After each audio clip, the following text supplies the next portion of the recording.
holistic performance management system.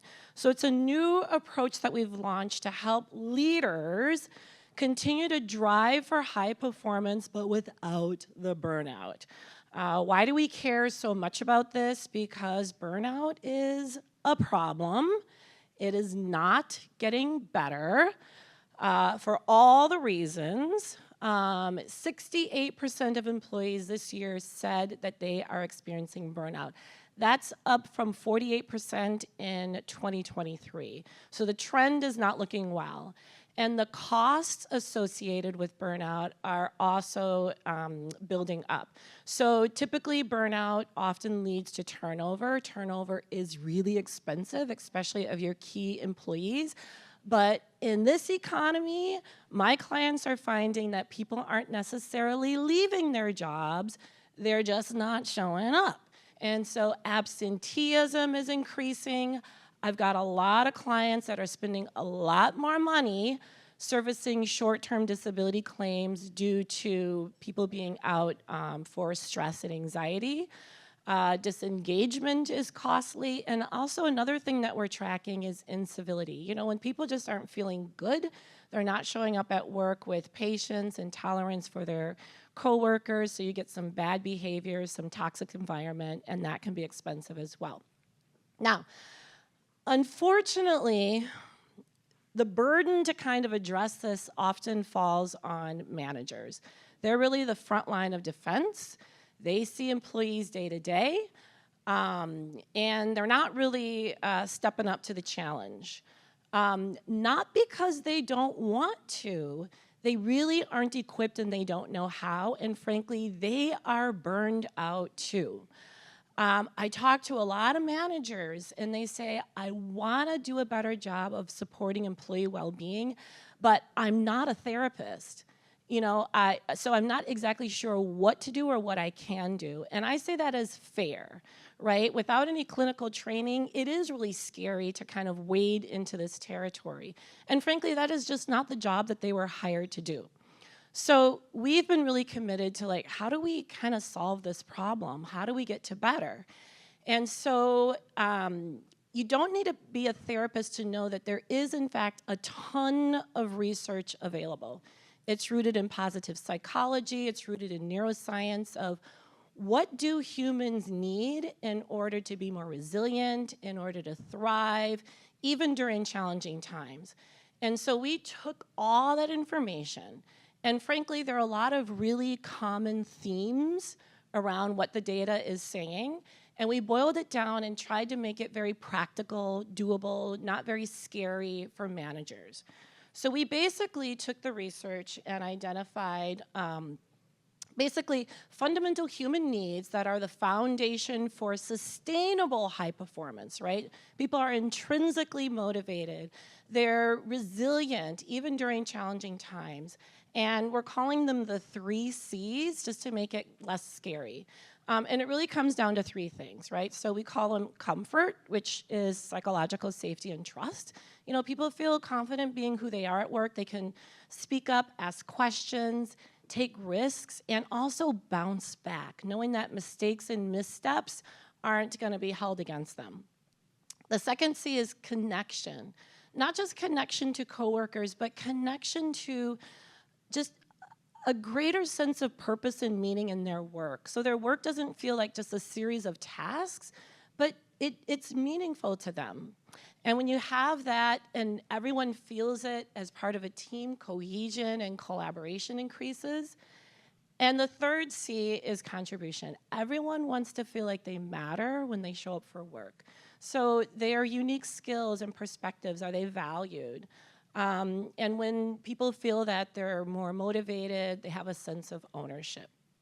So our first step to helping managers be a little bit better, and frankly, honestly, I'm sure for all of you in this room, these are very intuitive things that we do naturally. I'm channeling Aisha and Emily as the award recipients. But the truth is, a lot of managers, this is unfamiliar or it's just not intuitive. I work with a lot of companies where people got into their leadership positions either because of tenure or because of their subject matter expertise. I work with a lot of law firms, engineering firms, construction, hospital, super smart people. But these, as they would call them, soft skills, they're just not conditioned to lead with them. We call them essential skills. And how do you package this in a way that is more doable for them in their day-to-day? All right, so the first thing is we took all the research and we boiled it down into something that was more approachable and digestible. The second step that we took is basically to actually redefine what performance is and get people to just switch their mindset to performance is not just driving for results. It's not just the outcome, but it's equally as important to invest in those fundamental human needs that enable those outcomes to materialize in a really sustainable way. So we call it holistic performance. People are used to driving high performance. We want them to broaden that definition and really think about having more of a balanced approach focused on human-centric, whole person approach to leadership.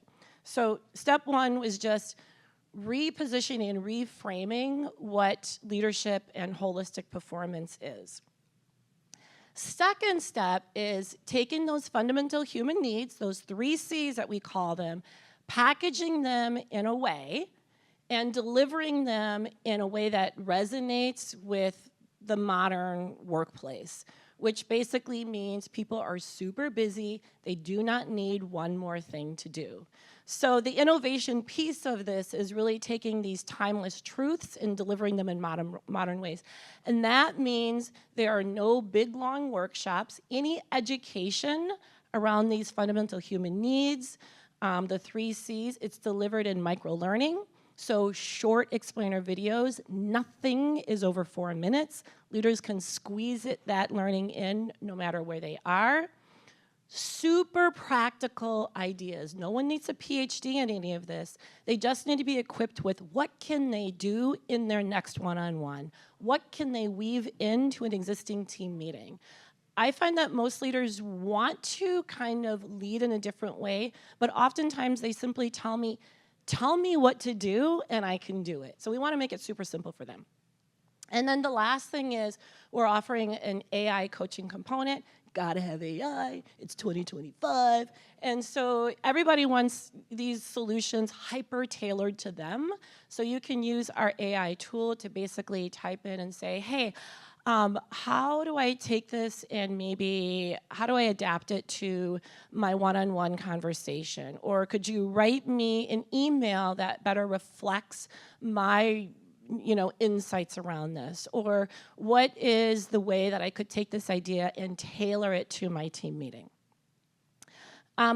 So then the third piece of this system, and we're really calling it more of like a change, a behavior change engine, again, equipping leaders with the knowledge and the insights in ways that resonate with them and they can weave into their day-to-day as practical habits or new team traditions. There are a couple ways that all of this can be delivered in organizations. The first is a light touch, a DIY digital leadership toolkit that has all of this content if you want to just utilize it yourself. We sell this to HR teams who want to use it so they can do a better job coaching their leaders, or leaders can have access to it directly. The other option is a facilitated team sprint. So if you have a team and maybe there's some bad behavior, a little toxic, a little dysfunctional, you want to do a better job of maybe having people connect around their true why for their work that really brings them together. We'll do 3-month sprints. Easy way to get some quick wins, start some new momentum, get the team to reset. Or we can integrate all of this into a company's existing performance management system, leadership development system, to really start to hold leaders accountable and to have some consistency of how leaders lead across the organization. Okay, so early results from our early adopters around this, definitely showing a consistent change in how people feel about their team and organizational culture. Trust is going up in a sustainable way. The sense of connection or belonging is increasing. Intrinsic motivation, right? Even during challenging times. This is really phase one in terms of measurements. The next thing that we want to do is really start to track, okay, what's the impact that a stronger culture more consistently across the organization has on some of those big cost items associated with burnout, like the turnover, like the absenteeism. More to come on that. But to me, one of the things that really speaks to the value of this is just the qualitative feedback from employees. Nearly 80% of employees do not feel their managers or their companies are doing enough to address burnout. This is a way to show in a meaningful way employees, yes, we are on top of this. We recognize the way that we used to lead and the way that we used to expect people to show up is no longer sustainable. This is something easy to scale across the organization, and the feedback is employees are just, they're happy, they're grateful, thank you. Thank you for just recognizing this.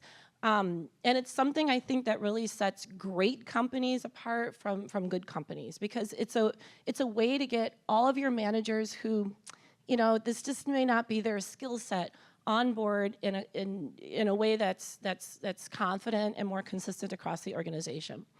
And then I think also, and the reason why, you know, the concepts I'm talking about are not innovative at all. But I think what is innovative is finally giving managers, leaders, permission to lead a little bit differently. I do think leaders want the permission to lead differently, and they just need to be equipped with some tools and resources to do so. So to me, the innovation piece of all of this is in a world where we're always on, always asked to do more and more and more, just giving permission to lead with humanity, honestly, is disruptive.